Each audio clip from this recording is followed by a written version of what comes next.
পছন্দ হয়েছে? মা তুমি আবার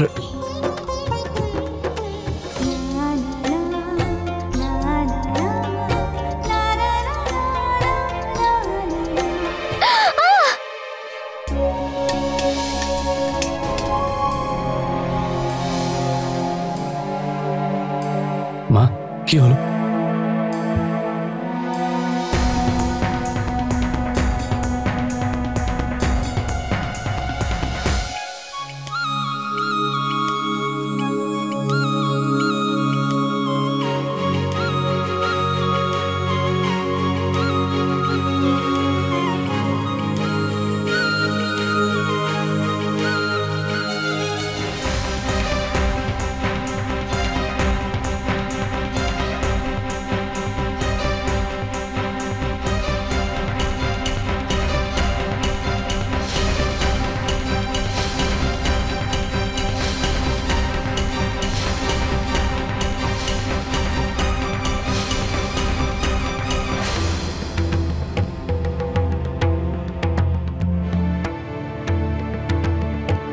এটা কি হলো মা সুমন?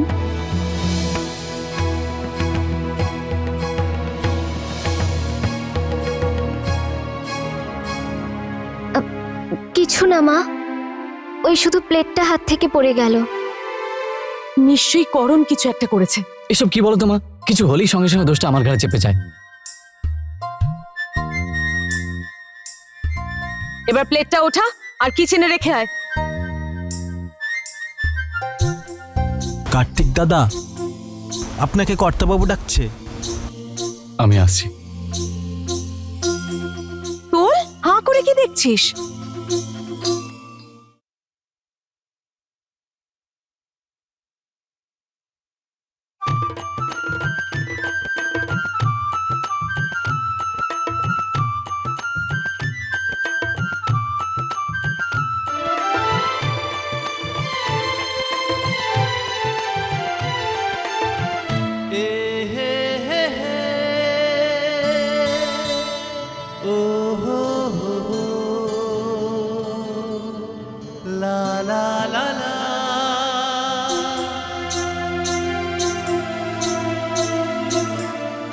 তোমার কোথাও লাগেনি তো?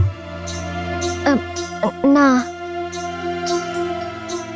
ওই আমার পাটা পিছলে গেল আর ব্যালেন্স হারিয়ে ফেলেছিলাম।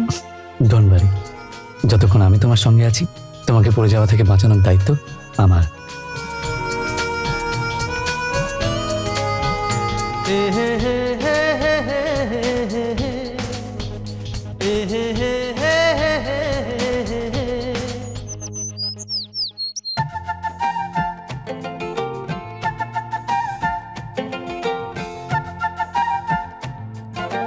আরে কাঞ্চন,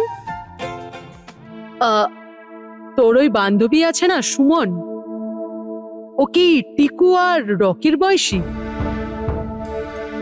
মানেটা আমি বুঝতে পারলাম না পিসি। কি বুঝলি না?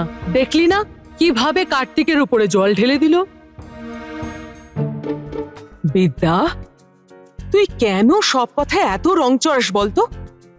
ওফো মা, বিয়ের বয়স হয়ে গেছে ওই মেয়ের, কিন্তু এখনো স্বভাব দেখো বাচ্চাদের মতো। তুমি দেখলে না যে কেমন করে ও কার্তিকের উপর জল ঢেলে দিল? এই সব আমার একদম পছন্দ নয়। পিসি, সুমন সত্যিই খুব ভালো মেয়ে। দেখো না, কিছুদিনের মধ্যে সবার সাথে মিলেমিশে গেছে।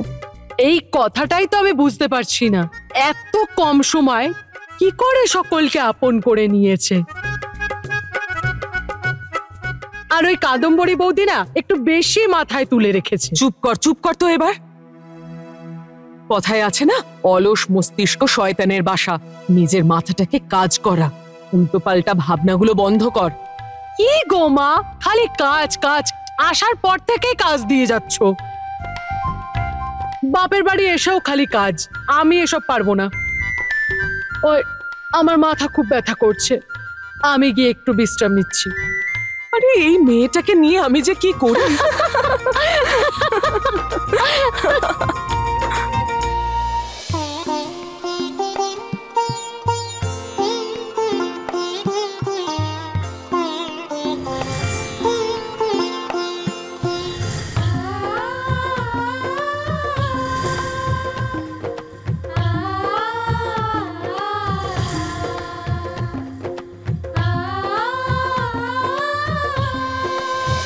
কি ব্যাপার কাদম্বরী, আজ ঘরে এত ব্যস্ততার মধ্যেও তোমাকে এত খুশি দেখাচ্ছে?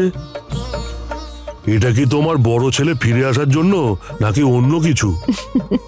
কার্তিক কেন, পরিবারের সবাই, আত্মীয় স্বজন সবাই একসাথে আছে, এটা কি কম আনন্দের? সত্যি বলছো তো? হ্যাঁ, সত্যি বলছি। বাড়িতে এত আনন্দ, মন এমনিই ভালো হয়ে যায়। শুধু ঈশ্বরের কাছে প্রার্থনা করি যেন সব সময় আমরা এরকমই আনন্দে থাকি। এটা তো বলতেই হবে। পরোটাও খুব সুন্দর হয়েছে। আরেকটা নাও না।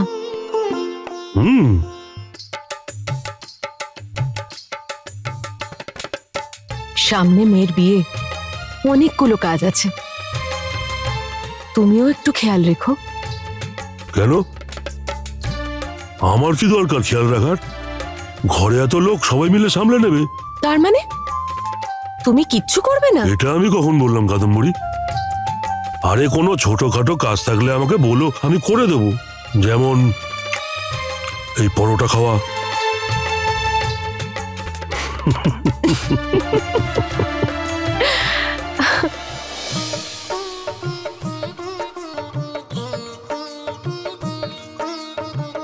বাবা, থ্যাংক ইউ বৌদি।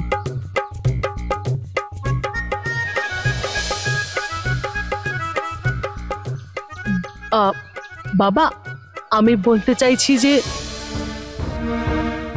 বাবা, তুমি আসলে আমার কথাটা বুঝতেই চাও না। আমি বলছিলাম যে এত দামি গাড়ি পিঙ্কিকে দেওয়ার কি দরকার? তাছাড়া বলছি যে কত কিছুই তো তুমি ওকে দিচ্ছ না, তা কি কম যে এখন গাড়ি আবার? মা, আমি আমার সন্তানদের প্রাণের চেয়েও বেশি ভালোবাসি। আমার নাম, পরিবার এইভাবেই তো এগিয়ে যাবে। আমি তো একদিন চলে যাব এই পৃথিবী ছেড়ে। তখন এই বাচ্চাদের মনের মধ্যেই আমি অমর থাকবো।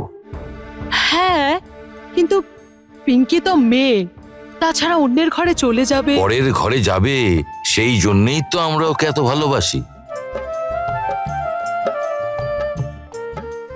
আর এই জন্যই আমরা ওর জন্য যতই করি সেটা কম।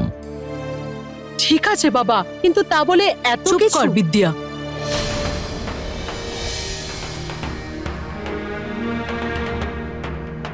যা ইচ্ছে তাই বলছিস। আর তুমি তুমি ওর বোকা বোকা কথাগুলো শুনছো? শোন, আমরা পিঙ্কিকে যা দিচ্ছি সেটাও কম। আমরা তো বাবার অভাবটা পিঙ্কি যাতে বুঝতে না পারে সেটুকুই চেষ্টা করছি। আর সে তো তোরও দাদা। কিছু বলার আগে একটু ভাবিস না তুই? আচ্ছা ঠিক আছে মা, এতটাও আমি কিছু খারাপ বলিনি যে তোমার খারাপ লাগছে। আচ্ছা ছেড়ে দাও চন্দ্রিকা, আসলে বিদ্যা তেমন কিছু বলতে চাইনি।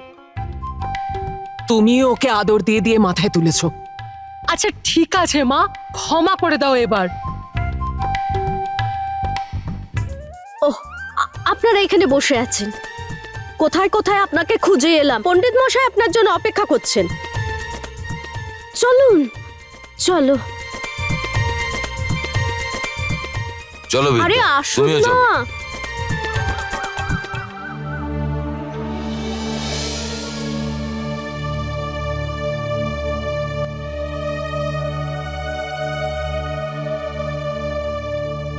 এই চোখের জল পিঙ্কি চলে যাওয়া পর্যন্ত সামলে রেখো দিদি।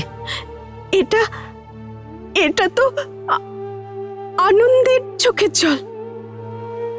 আমি তো নিজেকে ভাগ্যশালী মনে করি যে আমি এমন পরিবার পেয়েছি। না হলে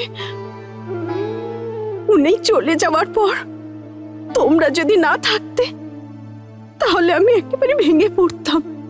এ কি দিদি, কেমন কথা বলছো তুমি?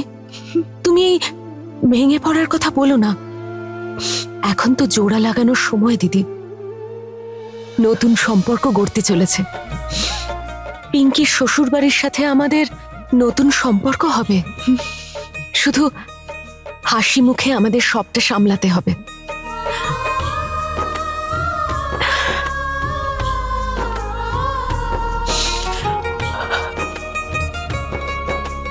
চলো।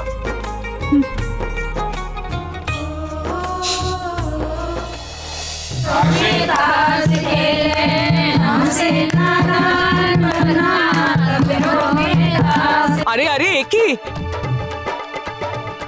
আরে বাবা, একটু সামলিয়ে। আর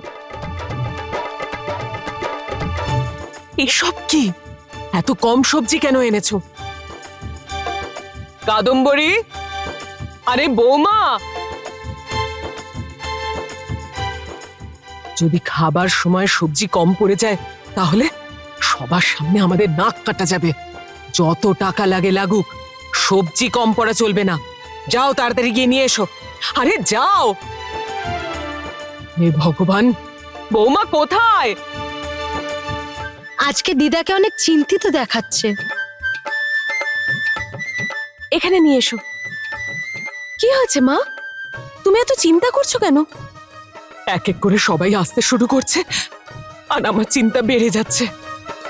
সব যেন ভালোভাবে মেটে, ব্যাস। তুমি একদম চিন্তা করো না, আমি আছি তো, আমি সব সামলে নেব।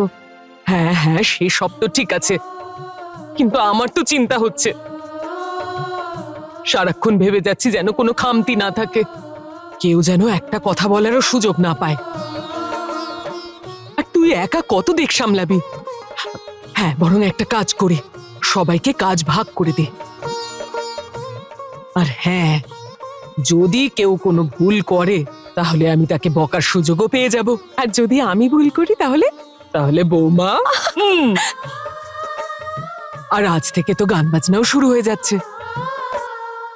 আরে কাঞ্চন, ওখানে কেন দাঁড়িয়ে আছিস? সেদিকে আয় না। গুড্ডি, এদিকে আয়। শোনো, দেখো গুড্ডি, তোরা সবাই বৌদির সাথে রান্নাঘরের কাজ সামলাবি।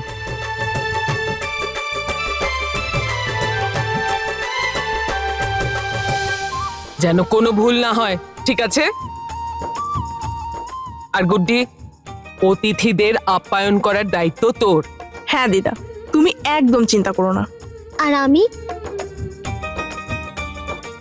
আলাদা করে কি বলবো?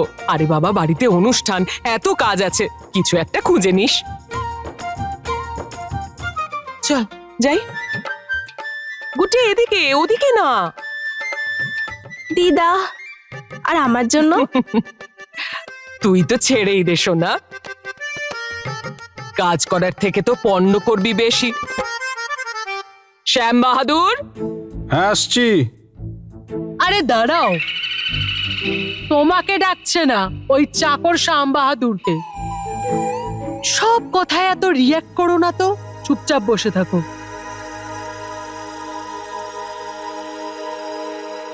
ও শ্যাম বাহাদুর গুদরি, ও শ্যাম বাহাদুর গুদরি, এদিকে আয়।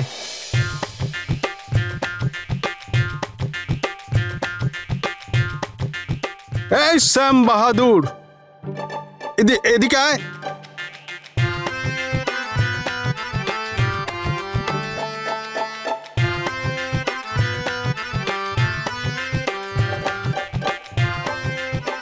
বলুন, আমাকে ডাকছেন? এতক্ষণ ধরে ডাকছি, শুনতে পাচ্ছিস না? না, পাচ্ছি না। দেখুন, আমার নাম শ্যাম বাহাদুর। যদি আপনি আমার সঠিক নাম করে ডাকেন তাহলেই শুনবো। তোমার এটাই আসল নাম, শ্যাম বাহাদুর গুদরি। আরে কোনো গুদরি বুদরি নাম নয় আমার। যদি আপনার এই নাম এতই ভালো লাগে তাহলে আপনি কেন রাখছেন না শ্যাম বাহাদুর গুদরি? মানে তোমার এতটাই সাহস যে আমার সঙ্গেই আর কি করছো? হ্যাঁ, আমি সাহস কি দেখালাম? আরে আমার নাম শ্যাম বাহাদুর, আপনি আমাকে যে কোনো বাজে নামে ডাকবেন, গুদরি পুদুরিয়া।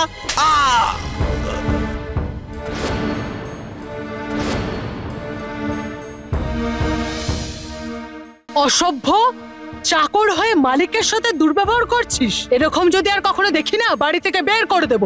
যা এখান থেকে। যা যা যা যা যা যা। একদম ঠিক করেছো তুমি, দিয়েছো টেনে। আর ও যেটা করলো না সেটাও ঠিকই করেছে তোমার সাথে, ওটারই যোগ্য তুমি। আমি কি করলাম? আর তোমার বাড়ির লোকেরা কি পৃথিবীতে একটাই নাম খুঁজে পেয়েছিল, শ্যাম বাহাদুর? আর তোমার নামটাই যদি এখন চাকরের মতো হয়, তাহলে এখন কেন প্যান প্যান করছো?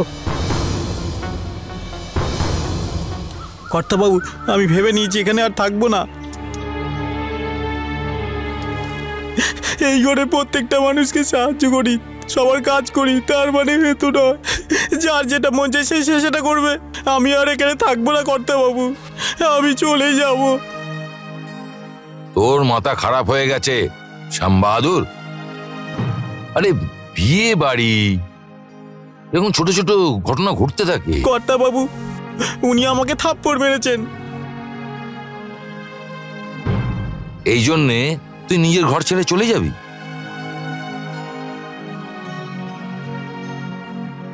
মনে আছে এক বিগদা ছিলি, এতটুকু ছিলি যখন তোকে নিয়ে এসেছিলাম। এটা বল, সেদিন থেকে আজ অব্দি কখনো কোনো জিনিসে তোর কম পড়েছে বল? মানে একজন রাগ দেখিয়ে দিল, বাকি সবই তো তোকে ভালোবাসে না? ভালোবাসে নাকি বল? করে কর্তাবাবু, সবাই করে। আরে খুশিতে থাকার দিন এখন, খুশির কথা ভাব, দুঃখের কথা না। তা না হলে তোর সঙ্গে ওই আত্মীয় স্বজনদের কি তফাৎ রইল? তোকে তো উল্টে সবার খেয়াল রাখতে হবে। শ্যামদা, শ্যামদা,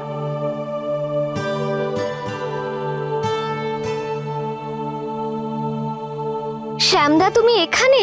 আর ভেতরে তোমায় সবাই খুঁজছে, বলছে যতক্ষণ তুমি যাবে না কোনো কাজ শুরু হবে না। উত্তরটা পেলি? ওরে আমার ভোলানাথ, ঘর পরিবার আছে তো মনে রাখবি সবকিছু আছে। আর এটা যদি না থাকে তো জীবনে কিছুই নেই। ভালোবাসা দেওয়া আর ভালোবাসা নেওয়া, ব্যাস এটাই সবকিছু। একদম, তুমি একদম ঠিক বলেছো দাদু।